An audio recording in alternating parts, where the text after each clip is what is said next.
government of Singapore, which published one of its publication about around ease of doing business in India, and they have put Maharashtra at #1 in 2019. So I think that has always been our focus of achieving seamless business in entire business arena. Now we have also created a legislation around that. Our Maitri portal, which is one-stop shop for all businesses, to do the business seamlessly. So we actually have created a single window system by which anybody can access it, and this real single window, because I always say that many times there is a single window. When you enter, there are several doors which you have to knock. This is not like that. This is a real single window whereby actually end to end all things are connected, and we give the services totally from scratch to everything we are giving under this Maitri portal. Having said that, I think you're absolutely right that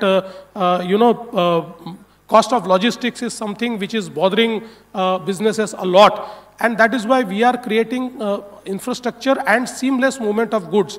See, now if you look at the movement of goods, or if you look at the JNPT port, from, let's say, Nagpur, it used to take 7 to 8 days for goods to reach JNPT port. Now it takes 8 hours. So with this, our connectivity push, once the Vadhavan is ready, and as per timelines, I think in next 3 to 4 years, we'll start the operations of Vadhavan. And once Vadhavan is ready, I think that will have huge impact on logistics, because today JNPT port is so jammed because it's only big port which is handling on this side, and turnaround time, although it's a very efficient port, but still turnaround time is high. But once Vadhavan is there, then I think the turnaround time will be very less, and that will actually lessen the logistics cost. I think around that, if you look at the Pune airport, which we are actually creating, this port, but it's also, we are creating a huge cargo handling facility at Pune, because Pune is our manufacturing hub. Yes. And the entire manufacturing is done in and around Pune. So we are actually doing a cargo hub there. Our cargo hub will also be, one cargo hub will be created in Nagpur. We are already, actually we are doing it. And our new business magnet is now Sambhajinagar, where, the entire EV revolution has translated into action in Sambhajinagar. So you name it and they are there in EV. And they are also actually the connectivity to the Vadhavan port and the connectivity to the JNPT port is just 7 to 8 hours because of Samruddhi and because of the new corridor which we are creating. So I think a lot of things which we are doing will be adding up to lowering the logistics cost. And when we started creating this Vadhavan port, I actually appealed to Honorable Prime Minister, and I requested him that we are creating a port, we are actually doing a lot of reclamation there. So around the world, most of the efficient airports are reclaimed airports. So why shouldn't we build a new airport at Vadhavan? And he immediately agreed. And we are now also building one airport. So you see, a port and an airport together, that will create a huge ecosystem for businesses, and especially those who are into import and export, all those manufacturing which required a lot of export or a lot of import of the components. They will have an entire ecosystem created there for the manufacturing. Well, speaking of creating ecosystems, and again, I just want to recap some of the big takeaways that have come in from the Chief Minister already. Almost $100 billion in terms of financing is what the Maharashtra government is hoping to do to aid infrastructure development. You've given us a timeline of the new port, operational hopefully in the next 3 to 4 years, along with the airport that's going to be coming up there. Third, Mumbai, which of course is your plan as far as creating the new engine of growth as far as the state of Maharashtra is concerned. What's the status check on that? How soon can we expect that to be a reality?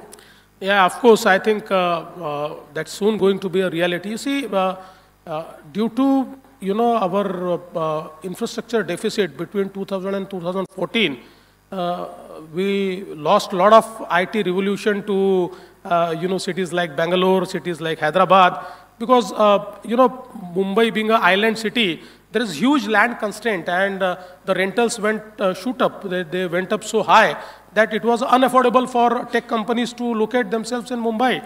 But now with our infrastructure push, actually we have connected the new Mumbai to Mumbai with Atal Setu, 22 kilometers sea bridge, and the entire hinterland which we have connected.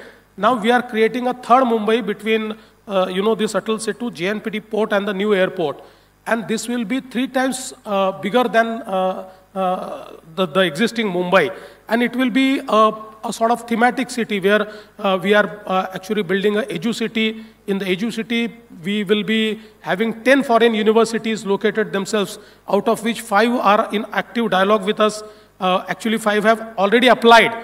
Since we have a non-disclosure agreement, I cannot disclose the names, but they've already... Are they US-based, Europe-based? Yes, US-based, Europe-based, yes, absolutely. I would say that these 5 universities are actually amongst first 100 universities of world. So we are creating a Edu city, we are creating a health city, we are creating a innovation city. Now this innovation city is a concept where we want to bring entire innovation ecosystem at one place. It's a actually 300-acre city where entire innovation will be hosted. And Mr. N. Chandrasekharan of Tata Sons, he has actually volunteered to create a framework around this city. And now we are actually actively talking to many stakeholders. And the moment I announced it, who's who from, global community has contacted me, and they have shown interest that they want to locate themselves in this city. So we are creating innovation city there. You see, New Mumbai and this third Mumbai is already the data center capital of India, because around 60% of our data center capacity is created in this new Mumbai. So I think that it will be a very exciting city where you'll see a lot of technology. And of course, the biggest benefit to this city is that, the rentals or the cost of, property is at least 50% less than Mumbai. So it is affordable city. We lost all this IT revolution because of the rentals. Now the entire real estate which is getting created there is affordable. And also we are creating a huge ecosystem for GCCs at this third city. And having said that, we are not stopping at the third Mumbai. Now we will be building fourth Mumbai around Vadhavan, because Vadhavan is one area where we are creating port, we are creating airport. The bullet train also stops at Vadhavan, and our coastal road, which now, Bandra Versova we are creating, Versova to Bhayandar we are creating, Bhayandar to Uttan we are creating, from Uttan to Virar. So this entire western coast will be joined by the coastal road. So see the ecosystem which we are creating, that at one point there is a port, there is an airport, there is a bullet train station, and there is a road which is connected. And all this, the bullet train and this road will bring you to Mumbai. Bullet train will bring you to BKC in 20-25 minutes, and this road will bring you to Mumbai in 40-45 minutes. The question is, when will it bring us to BKC in 45 minutes? See, that is also not very far, because, you see, unfortunately, sometimes politics is very cruel, and between 2020 and 2022, when there was some other government in Maharashtra, they actually literally scrapped the bullet train. But once we took over again, we started it afresh, and today I can tell you that every bit of work of bullet train is being taken up, and it's happening at a great pace. So let's say that by 2028, we'll be able to travel in the bullet train. By 2028? Yes, yes. Is that a commitment and a guarantee? Yeah. You see, from the Gujarat side, they are ahead of us, because there was a single government in double engine government. So it never stopped. So Gujarat, they are quite ahead of us. We are lagging behind, but I think now we have actually taken the pace and will be able to do it by 2028. By 2028, we should see the bulletin being operationalized. That's a commitment here coming in from the Maharashtra Chief Minister, and that's going to be a big headline as well, Mr. Fadnavis. But you know, you talked about losing out on the IT revolution because the land was not affordable, rentals were not affordable. Let me ask you this in the context of what we're seeing happen as far as other states are concerned. Your colleagues in the state of Andhra Pradesh are virtually giving away free 99 paise, you know, is what the deal has been done with TCS. Are you worried about things like that? Do you see those things as an opportunity? No, I'm not worried because Andhra Pradesh can have anything, but they cannot have Mumbai and Pune. You see, ultimately you need to have Mumbai. Mumbai is Mumbai. You cannot compete with Mumbai. You can't compete with Mumbai. But, you know, in order for all of this to be a reality, I think sustainability is also going to have to be key to the aspirations of growing the city, whether it's into 3 or 4 new cities as well. So from that perspective, Mr. Fadnavis, what will the state government be prioritizing to ensure that growth is sustainable? Yeah, I think that's absolutely right because, you know, when we grow, the biggest concern is energy because, you know, one of the indicators of growth is how much energy do you consume. And today, we are somewhere around, I mean, the installed capacity in Maharashtra is somewhere around 46 gigawatt. And by 2030, it will be around 82 gigawatts. So almost double. We have already started working on that. But I must tell you that in this capacity addition, the addition will be mostly the green energy. See, today our entire energy mix in Maharashtra is just 21% renewable, and rest all is you know, from fossils. But by 2030, our 52% energy will come from renewables. So there's a huge push on renewable. By next year, by the end of 2026, by December 2026, our entire agriculture demand, which is around 16 gigawatt, will come from solar. We have already started, you know, it is India's biggest distributed solar scheme, which we have started, Mukhyamantri Saur Krishi Vahini, where around 3,000 feeders are being solarized, and already we have finished around 4,000 megawatt, and by end of 2026, it will be 16,000 megawatt. So we are giving huge push to you know, solar, to wind, to also you know, PSP, because of the Western Ghat, we have a you know, huge opportunity into pump storage. So we are doing pump storage. We are doing now we are working around green hydrogen. So I think on sustainability, especially when you look at power, we are doing a good work. And along with that, you know, the second biggest polluter is public transport. So now we are actually transforming entire our public transport into green. We are using CNG, we are using EV. I mean, the biggest order of EV to all the EV manufacturers has gone from the state of Maharashtra. Actually, right now we have a huge requirement, but you know, the manufacturers are not able to provide our requirement. So we are actually totally transiting our entire public transport.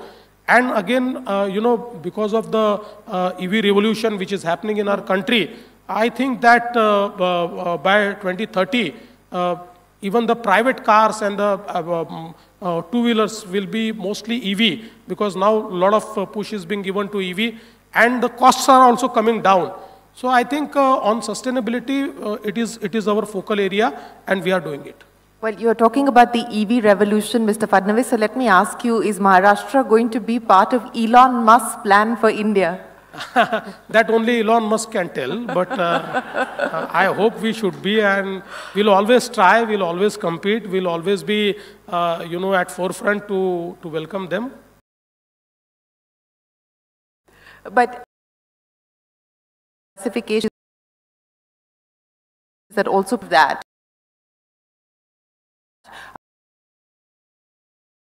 big pots go up every 2 years. What way in new areas like this, linking it back to the IMEC as well? Yeah, you see, of course, if you look at the investments which have come into Maharashtra, whether it is Toyota, whether it is JSW, whether it is Ather, all the Mahindra, all those are into EV have actually come to Maharashtra. In fact, Maharashtra has become the EV capital, and basically with EV ecosystem and with our port capacity which we are creating, and with the entire seamless logistics plan which we have created, I think IMEC will be a game changer for us, for our EV plans, for our to become. Today we aspire to become the EV champions of India. But tomorrow we can aspire to become EV champions of this entire region, and that's what we are aiming at. So what would you prioritize as far as the next steps are concerned? Many of the game-changing opportunities that you just spoke of, but in order of priority, what would the top 3 be? No, I think as I've already told you that the priority will be, of course, advanced manufacturing is priority, EV is our priority, agri-tech is our priority. So I think there's a huge business opportunity which I can see because of this connected world, because of this connectivity, and all of us know that India once was very prosperous because of this route. I mean, this is an old route. It's not something which is reinvented. It's an old route. So I think that I am looking at the same prosperity. It's not just for India, but for all the participating countries. But India can be at the forefront. So in that endeavor, we want to be part of it. We want to lead it in India. Well, Mr. Fadnavis, it's been an absolute pleasure. Thank you very much for joining us here this morning, Thank you so much. Outlining for us the plans that you have for Maharashtra as being at the forefront of taking the IMEC future forward, and how you intend to be future ready for when IMEC is a reality. Ladies and gentlemen, the Chief Minister of Maharashtra, thank you very much for joining us here this morning.